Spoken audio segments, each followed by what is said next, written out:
Hi all, this is Once and Future Gamer and welcome to another Pokemon Challenge. Last week was an interesting blast through Pokemon Platinum as we sought to see if I could beat it using just a single Squirtle. Today though, we head into Gen 6 to a game I'm challenging for the first time as we see if I can beat Pokemon Alpha Sapphire using just a single Tepig.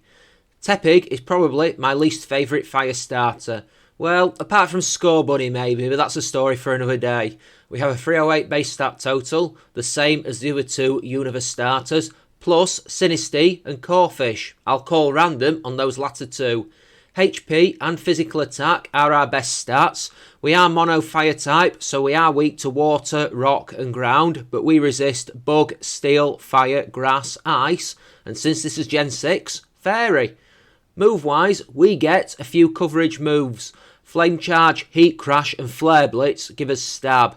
The latter two have drawbacks though. Heat Crash is unreliable, Flare Blitz has recoil. There's Rollout, Head Smash and Assurance for physical coverage, but I'm not sure what I'll run with. TM wise, we can get some decent moves. There's Return, Rock Tomb, Gyro Ball. Grass Knot isn't bad for coverage. We can learn Wild Charge, but I don't know if it's post game or not. I might be thinking of X and Y there. More recoil moves, yay! I think we'll have to work this out going forward to see how best to plan. Predictions, all the usual tricky Hoenn stuff then for a fire type. Rock Gym could be interesting, but we should have enough, particularly since this uses Ruby and Sapphire as a base rather than Emerald. I picked Alpha Sapphire so that Team Aqua would be the bad guys, so I am worried about Archie's Mega Sharpedo. Wallace could be interesting. Glacier and Drake could be worrying. Steven Stone could be a coin flip, I'm not going to lie. Here are the rules then. In combat, I can only use Tepig. Other Pokemon will be needed for HMs but unable to fight. Only held items and Pokeballs in battle. And last of all, no glitches, exploits or Pokemon and me. In this gen, Pokemon do get more experience if they remain unevolved past the level they should, but I don't have any control over that. If you do enjoy what you see, like, subscribe and ring that bell. As I said, I picked this game so that Team Aqua would be the bad guys. I also used the Universal Pokemon Randomizer to replace Torchic with Tepig, so that I can do the whole run with it. I chose to replace Tepig so that the rival would have Mudkip, which, when it actually becomes Swampert in this game, will be the hardest for us to fight. Anyway, we go and save Professor Birch. We've done this so many times come this point, you'd think he'd know better than to go out alone, but then he wouldn't be grateful and give us a randomised Pokemon. Hey, this Tepig is female, that's a lower chance. Anyway, when we save him from being eaten by the Poochyena, we give the Tepig the nickname of Porco and move on. Porco has the mild nature, so less defence and more special attack, which isn't really that good or bad either way. Could be better, could be worse. I would have preferred Jolly or Adamant, but meh, it is what it is. I do knock out a few Poochyena and Zigzagoon as I head towards the May fight, but I'm really wanting to get the Super Training access before I start full-on EV grinding. It's a lot more consistent after all. Versus May, she utilises her Mudkip and we use Porco. We are faster, which is always handy, and start to hit tackles. I don't think she has a water move come this point, so we are able to keep on tackling it until the Mudkip goes down. Though the tackles she hits in exchange do decent damage to us. But we do take the win. And now it's time for the super training. I work on mostly attack and speed, though there's some defence in there, thanks to the mandatory tutorial that the game insists on shoving down my throat. Cheers for that, Game Freak. But yeah, I really wish this feature would come back. Super training was great and it makes Gen 6 challenges somewhat easier to undergo and prep for. Before long, I am in Rustboro and I have the move Flame Charge. Now, most rock types have low special defence, so in theory, Ember would do more damage, but our attack stat is better, so we'll have to see, I guess. I'm not going to lie, being able to burn with Ember would have been nice, but at least we don't have to worry about the Rock Tomb speed drop. Let's go and try Roxanne. Now, this goes about as well as I'd been worried that it would. Suffice to say, not at all. We drop a defence curl at the start, but Rock Tomb still does a massive damage. And worse, we don't hurt it that much with our Flame Charge. I suppose I should be considering myself lucky that one Rock Tomb does miss, but we go through the fight, and even with a berry, it is not enough to save us, as all we can do is drop it into healing range. Even with Blaze activated, we still can't 2-hit it from about 3/4 health, and she dually ends us very quickly. I go get a few more levels, maybe with a bit more power we can brute force this. I think the next move we get is Rollout, which isn't going to do us a whole lot of favours versus Geodude, but I might get some mileage out of it versus Nosepass, since Rock doesn't resist Rock. We do learn Smog at level 19, which I keep because it gives us some coverage, but I don't think it'll help here. I make a second attempt on Roxanne, but we get free hit by Geodude, which isn't helpful when the third Rock Tomb crits. Having that move have boosted accuracy really is a terrible thing in this gen when it's being used against you. We do maybe a fifth of its health with our Flame Charge. Not good then. It's okay doing a few defense curls and then you get smacked with a crit. That is not helpful. I go back at level 21, replacing Smog with Rollout, though Flame Charge probably still is our best option here. This time goes a lot better, as we go for 2 defense curls at the start, and Geodude smacks us with Rock Tomb attacks, none of them missing. We do eventually go into Blaze range very quickly, and I forgot to put a berry on ahead of the fight. We do at least take Geodude down this time after she drops a heal on it. Going into Nosepass, we are weak, but I'm surprised to see we do at least take 1 Rock Tomb here, surviving on red health. 2 Flame Chargers potentially put it in knockout range, but alas, it's not to be, and we go down. I make another stab at level 23, and we were so close last time, so how do we do this time? I'll remember to berry up this time. This time goes so much better, as we defense curl 3 times at the start because Geodude misses a Rock Tomb, and with that we can be so much tougher, so that's pretty good. When I know she's going to heal, I go for a 4th defense curl to prep us for the Nosepass.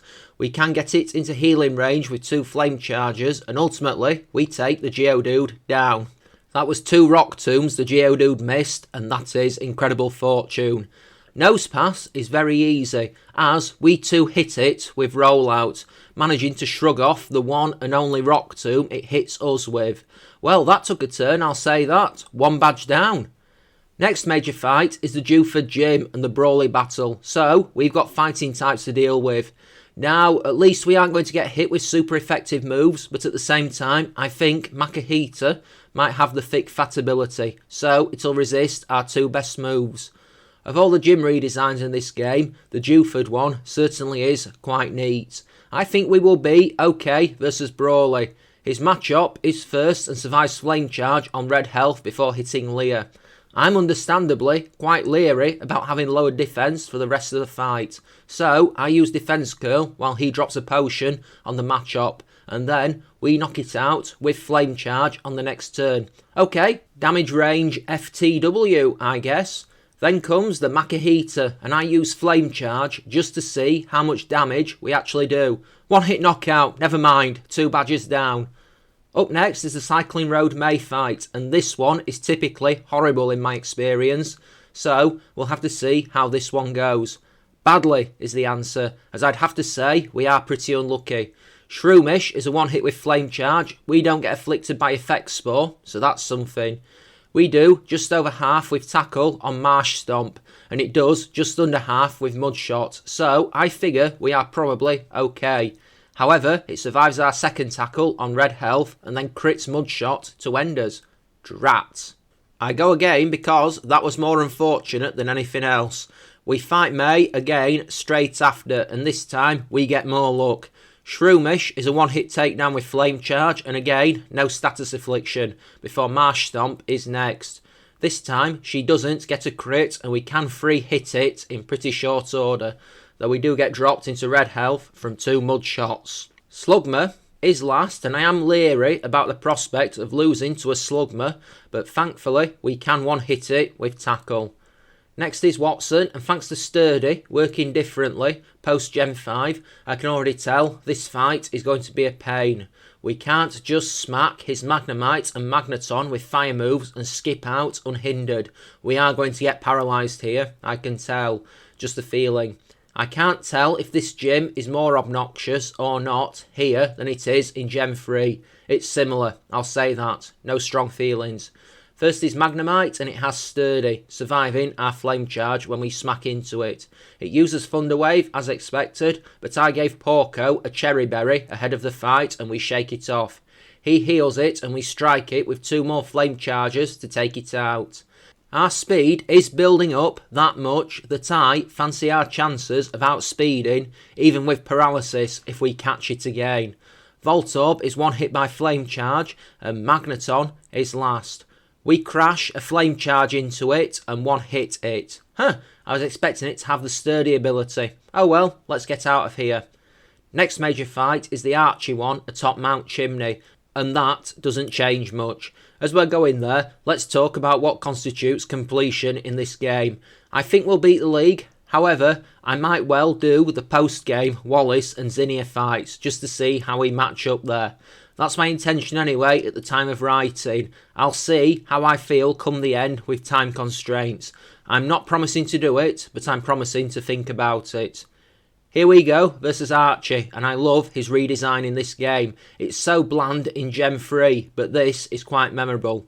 I have to be careful because his water type actually uses water type moves in this game. Trust me, I know how bad his team build is in Gem 3. Anyway, I want to charge up Rollout and I hit Mighty Hoenn with it. Unfortunately though, it goes for Swagger and our Rollout is cancelled by us hitting ourselves in confusion before we also get tagged with Assurance. On the next turn, we Flame Charge through the confusion and take Mighty Hoenn out. Golbat is a 1 hit with Secret Power, which is a relief before the Sharpedo is out last. Aqua Jet would be bad if it used the move, but instead we can Secret Power it down out of existence. Fire-type Trainer Flannery is next, and it's time for us to fight fire with fire. Well, we're going to be using Rollout a lot, I guess, or I could replace it with Rock Tomb. It's an option. I stick with Rollout for the fight, and it turns out to be a good decision, if the truth be told, as we 1-hit Slugma with the first Rollout. The second Rollout smacks into Numel and downs it hard to put us 2 up in the battle, before the third Rollout smashes into Torkoal and downs it for the count, giving us the 4th badge. And it's not altogether too long before we're going to challenge for the 5th badge in the normal gym. I fight through the trainers to face off with Norman. Hi Dad! At least the gym design isn't too different here. I do like the gimmick with the gym trainers in this gym, all using X items in battle. If it ain't broke, don't fix it, I guess. Anyway, when the fight begins, we go into Rollout versus Slacking and manage to hit it with 4 of those moves. It smacks us with a Retaliate, and each attack it hits does decent damage. Yikes. Thankfully, we're only getting hit once every 2 turns. We do get hit with a Yawn that puts us to sleep, and he heals it as our 3rd Rollout drops it into red health. It then survives our 4th Rollout as we fall asleep. We do wake up to take it out with Assurance, but it's worrying for the rest of the fight as we are weak. We do take Vigoroth down with 2 secret powers. It's only going for Encore in retaliation though. We do paralyse Slacking number 2 with secret power, but it does knock us out with Chip Away. Let us make a few more tries and see what happens. We can 1-hit the first Slacking with Flare Blitz, but the recoil damage is brutal. So, on the second attempt, we take some big damage from Vigoroth as I try to conserve our health for another Flare Blitz on the second Slacking. So, very tough balancing act.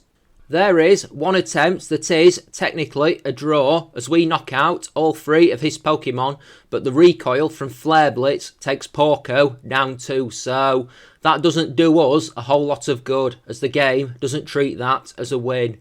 I think I come across a winning strategy, and it basically involves asking the question of if the recoil damage from Flare Blitz on Vigoroth will do less damage than being hit by a Retaliate from said Vigoroth. Of course, the problem then becomes that, without Blaze being active, we can't 1-hit the second Slacking, and we duly get wrecked by its counter-attack. Let me think about this again. Of course, while I am thinking about it, I do remember how Retaliate actually works, and that explains why it does so much more damage if we knock something out on the turn previously, so not good at all. It is at level 48 when things finally come to a head as we enter the fight and Flare Blitz our way through it with deadly intent, downing the first slacking with the move. Sometimes it did survive thanks to the damage range, so this is very much a relief. Then the Vigour off also goes down to the Flare Blitz. Finally, the second slacking comes out and the damage range is on our side, and we tear through it to leave ourselves weak, but we take the win.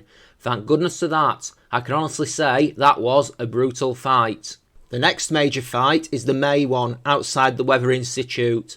Before then though, I'll just give a bit of a rundown of what's going on with the channel. Last week's challenge was the penultimate one of Starter Pokemon Month. This one, you're currently watching, being the final one. Next month we have a whole new theme, it being Rock Type Month. And it kicks off with challenge number 75, something that got suggested a while back. That would be Pokemon White 2, so we are back in that game for the first time in a very, very long time with Brock's Gen 1 team, so Geodude and Onix. Not the moves though, I'm not that much of a sucker for punishment. In the week just gone, I went back to uploads of Pokemon Violet, doing episodes 31 through 34, very much approaching the end game of that. Actually, in my downtime, and it's probably the reason I'm running late on this challenge, I'm currently trying to complete the Pokédex in that game. I'm like 31 species short at the moment, something like that. There was also episode 14 of Skyward Sword, which I've also been playing a lot of lately, and also episode 6 of the Resident Evil Remake playthrough, which I've not been playing so much. As always, if you have any ideas for future challenges, drop them in the comment section down below, or follow the links in the description to my Twitter or my Discord. I can't wait to see what you come up with. Oh, and again, as always, if you want to support the channel in other ways, there is a link to my Patreon down there. Other than that, enjoy the show! The May fight then, let's get it on! She's nowhere near as bad in this game as Gen 3, but hopefully that doesn't come back to bite us. When I say bad, I mean terrible, not difficult. She begins with Shroomish, and I go for Secret Power, hopeful that I can get a cheeky knockout in. I'd rather not use Flare Blitz if I can help it. 2 reasons: 1, the recoil, 2, the effect spore, potentially.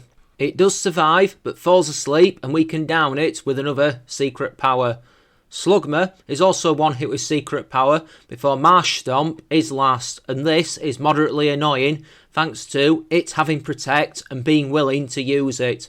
Twice it blocks our Secret Power with the move, but we can 2-hit it when it gives us the chance to attack to give us a win.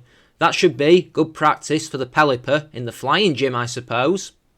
On the subject of that, Winona is next, and a few of her Pokemon worry me, but I suppose they're obstacles we are going to have to get past. I mean, there's always a good notion as to what Winona is going to do, though I guess I am a bit more used to her Emerald team than her Ruby or Sapphire team.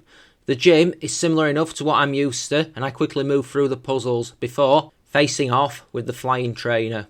It starts well as we smack Swellow with massive damage from Rollout, though it survives and she heals. We then miss 3 rollouts in a row, not helped by her throwing up double team attacks. Plus, we do get hit with a few aerial aces. We do eventually drop it with Flare Blitz, but it's a bad start. Next is Altaria, and I go into a rollout which it shrugs off before hitting us with Earthquake to leave us on 6 hit points. Well, I think we're going to wipe here. We do take it out with the second rollout, and then Pelipper comes out. I'm amazed that it doesn't use Protect as we take it out with our third rollout. Surely not.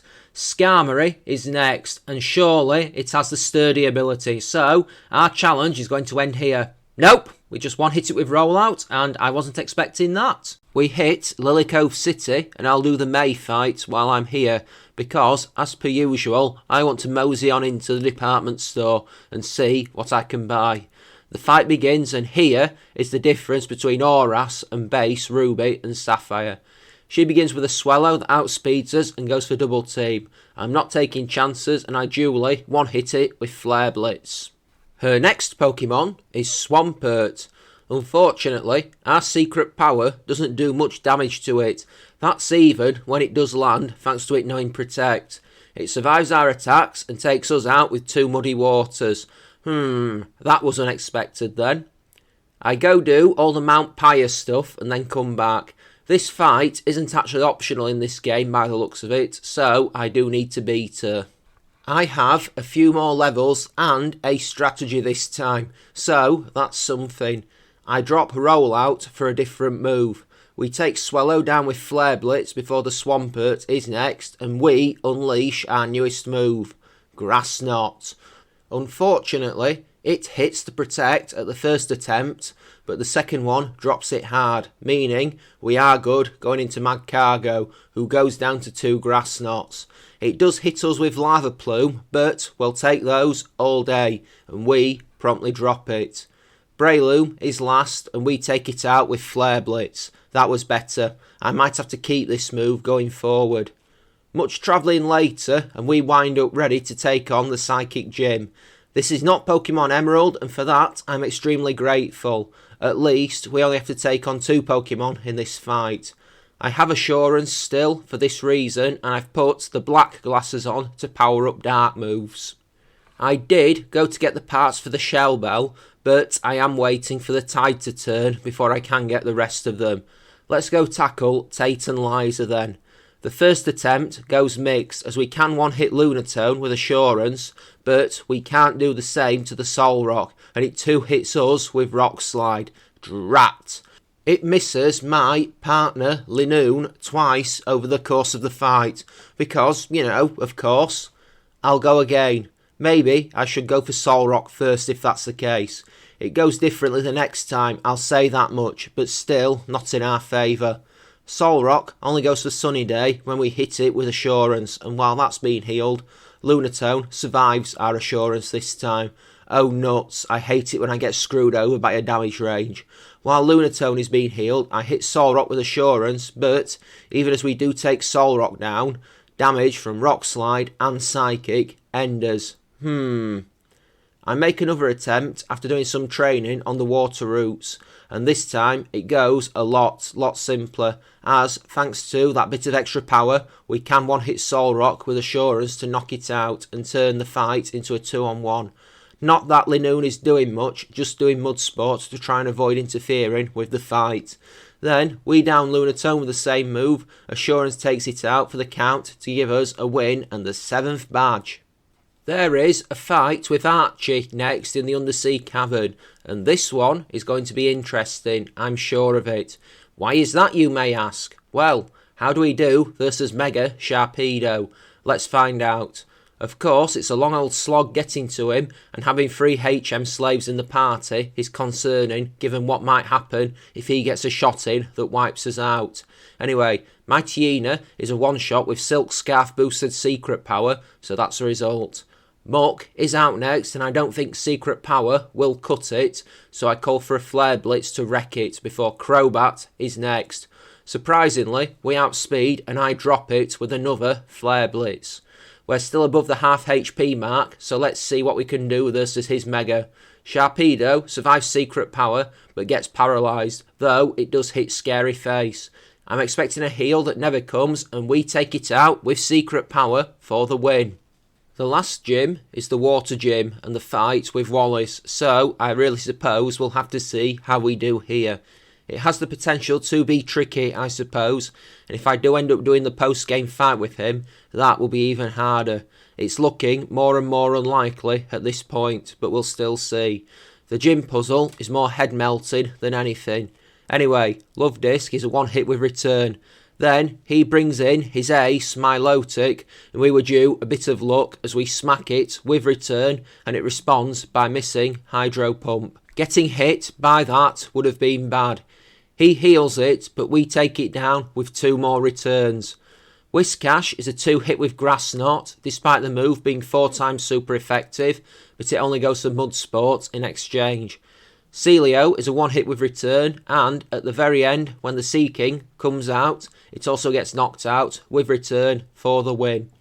After heading towards the Pokemon League, we've got the fight with Wally in Victory Road, and this has potential to be very interesting indeed. So, let's just see exactly how we do here.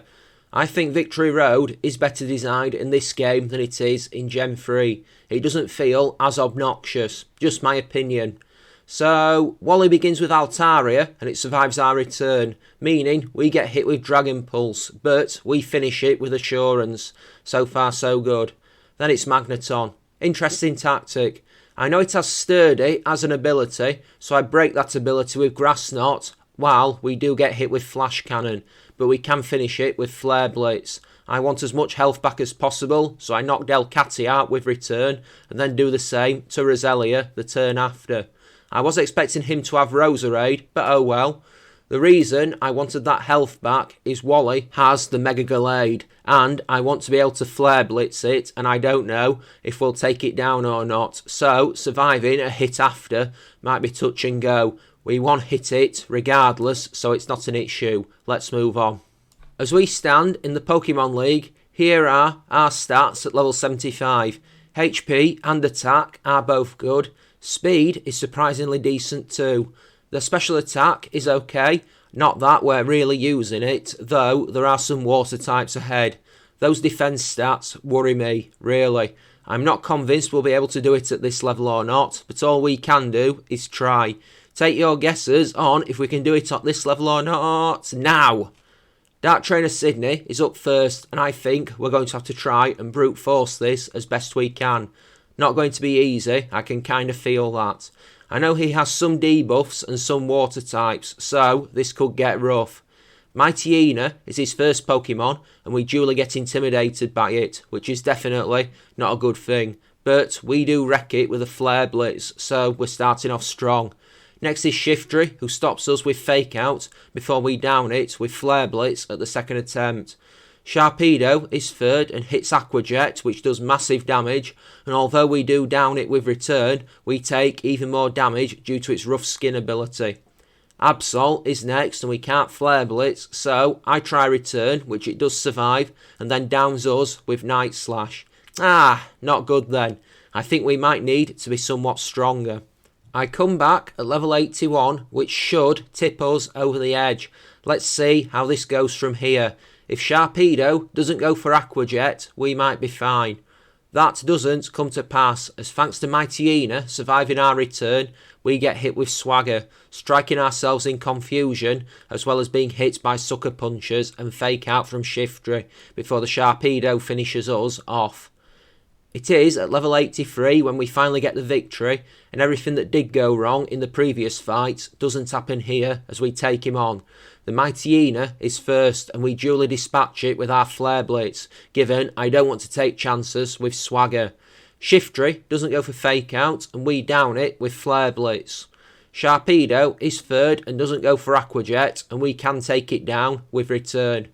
Absol is fourth, and we strike it with a Flare Blitz for a swift knockout before Cacturn is last. Our Flare Blitz hits a spiky shield, but we strike it at the second attempt to gain a victory and move on to the next battle. Up next, it doesn't get easier as it is Ghost Trainer Phoebe, and I never like fighting her Dusclops team here because there's always some shenanigans. I have some real scars from this fight in these challenges. This time though, not that bad. We hit Dusclops with Grass Knot, testing the waters before being hit with Confuse Ray. We strike ourselves in confusion before it goes to Future Sight. We finish it with Assurance. Sableye goes down to Flare Blitz before Bayonet number 1 is out next, and we take it out with Assurance. Bayonet number 2 is the next one out, and it doesn't do any kind of better as we take it down with Assurance before Dusknoir is last. We hit it with Grass Knot to weaken it before getting struck with Hex. We finish it though with Assurance to gain the win. Well, that was simple enough. Let's move on. Next is Ice Trainer Glacier, and given a good chunk of her team are also water types, I'd be right to be worrying. We'll have to see how this one plays out. I am actually surprised by this fight. I'm not expecting what goes off. First up is Glalie, and we down it with Flare Blitz. Easy money. Next is Walrein, and it narrowly survives Grass Knot before hitting us with massive damage from Surf. Yikes. She heals it twice with full restores, and we do manage to get a good chunk of our health back as we wear it down with Grass Knot and return attacks, eventually taking it down. I feel confident ahead of the Celio. Next is Frostlass, who we down with Flare Blitz, taking recoil damage. Next is another Frostlass, who we down with Flare Blitz, taking even more recoil damage. And last is Glalie. Oh, no Celio then. It protects, then survives our return, and tries to take us out from low health with Ice Shard, which doesn't exactly work out in its favour, before we drop it with another return for a victory. Bet the next one isn't an insane amount of fun though, as we come face to face with Dragon Trainer Drake, and our stab isn't going to do us a whole lot of good here. Altaria is up first, and this is moderately irritating. Why, you may ask? It survives our first return and then goes for Cotton Guard before he heals, taking us many more returns to knock it out, all while we are getting hit with Dragon Pulse attacks. Finishing it off with Assurance is an issue because when Flygon comes out, I misclick and hit Assurance rather than return, and it drops us with Earthquake. That definitely didn't go to plan. I go and power up some more. It takes several attempts to get back here to the fight with Drake, and eventually we manage it at level 91. Hopefully we can turn some near misses into knockouts and see if things fall for us a little more. Altaria survives our return once again and goes for the Cotton Guard before he heals it, which is most unfortunate, but at least we can free hit it to give us a quick win. We only get tagged with one Dragon Pulse, which is the main thing. Flygon is a one hit with return before Kingdra is out third. It survives our return but tags us with Yawn before he heals it. We fall asleep after hitting it with Grass Knot, getting hit with Ice Beam and Surf before we wake up and finish the Kingdra off with return. Surf weakens us badly though, and it's the point of no return, as even though we take the second Flygon out with return, Salamence survives said return and ends us from low health with Dragon Rush. So that didn't go to plan then. Nearly got away with it. Dragon Rush landing was unlucky given it does have trash accuracy. I fight back at level 95, ready to see if something gives. Let's see exactly how this attempt goes. I don't even think Steven will be particularly easy at the end, given what I suspect is going to come our way. Anyway, we're still not strong enough to one-hit Altaria, and once again it uses Cotton Guard before he heals. We get tagged with a Dragon Pulse, but shake it off and free hit the Altaria with return. Flygon survives return, but misses Supersonic before he heals that, and we down it at the second attempt with return. Kingdra survives return and then freezes us with Ice Beam. Not being able to move is bad, so I go for Flare Blitz to melt the ice and finish it. Flygon number 2 is a one hit with return before Salamence is last, and we've got enough health to tank the Dragon Rush this time, meaning we can 2-hit it with return to take us into the final fight with the champion. I do not know how this is going to go. Steven has the capacity to objectively mess us up. I found this in Emerald post-game champion fights. He likes an Earthquake and that will hurt us. There is also a rather formidable opponent at the end of the fight. The Mega Metagross isn't something I'm overly concerned about. I am much more worried about getting there in the first place, if I'm honest.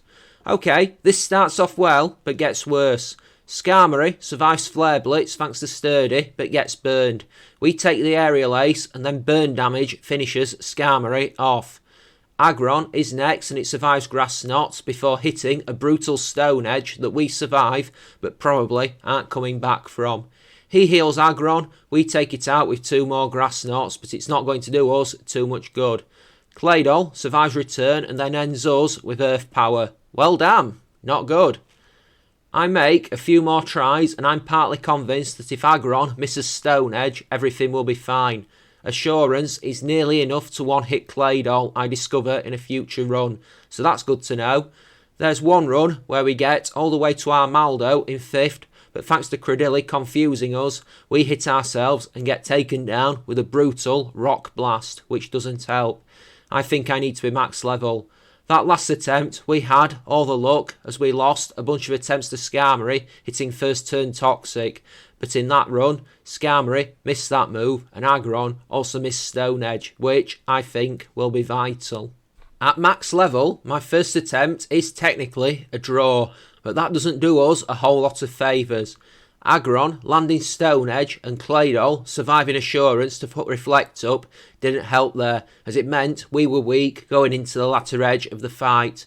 We need enough health to survive the Flare Blitz recoil on Mega Metagross, there's no two ways about it, because I can't see us surviving a Giga Impact or an Earthquake from it. We got lucky in some parts of that fight. All I can do is keep going and hoping for the best. Right then, there's a few false starts, but we get a run eventually where things work out. Versus the Skarmory, we hit a Grass Knot to break the Sturdy before getting clipped with Aerial Ace. I down it with Flare Blitz to gain some health back, but I lose some too. Aggron misses Stone Edge, and thanks to a heal, we can down it with 3 Grass Knots. But crucially, we've got the vast majority of our health left as we go into Claydol. I don't want to take any chances, so I bang it out with Flare Blitz. And then, because Cradilly has been an issue before, I take that out with a single Flare Blitz too. Armaldo is 5th, and because I'm still above the half health mark, we Flare Blitz it. We drop below half health, but the Shell Bell brings us back up above that mark. That heralds the arrival of the Mega Metagross. I think it all hinges on this final moment. The Flare Blitz hits it and we drop it hard to become the champion and win the run, meaning that we can enter the Hall of Fame and the credits do roll, despite May trying to horn in on our moment of glory. The credits are very interesting in that Tepig seems to appear in a lot of them. Not a natural occurrence in this game, I would reckon. So, I know I mentioned post-game, but I'm massively behind schedule, so I'm going to call it here rather than do the Delta episode. I'm normally all recorded on the audio come midday Monday, but despite being on holiday, it's now Tuesday evening at the time of writing, and I haven't recorded anything yet in terms of audio. So yeah, I'm going to scoot off. I do hope you enjoyed. It was something a little different. It's been a while since I played this game, so that's something. And the first challenge I did here was a fun one for the most part. Will I do any more in this game? Well, that's up to you. If you do have any ideas, drop them away. As always, don't forget to like the video, comment on the video and subscribe to the channel. It's good for the growth, it's good for the almighty YouTube algorithm after all. Join me again next time and I have a feeling that this one will be brutal for another Pokemon challenge, as we see if I can beat Pokemon White 2 with Onix and Geodude. That is sure to be intriguing. We will have to see. Tune in for that one. Not really much to report in the outro. I'm feeling pretty great at the moment. I don't really have too much more to say. I'm home alone at the moment. I've got the house to myself, so all is good. Holiday from work, fantastic. Technically, there is one final fight we do have to do at the end of the credits. There is a fight with May, but I don't know if winning is mandatory or not. Swallow goes down to return before Magcargo is next, and we take it down with 2 Grass Knots. We do get hit with a crit earth power, but even that doesn't do much damage. It is a Magcargo after all. Next is Breloom, and we wreck it with Flare Blitz. Thankfully, no Effect Spore.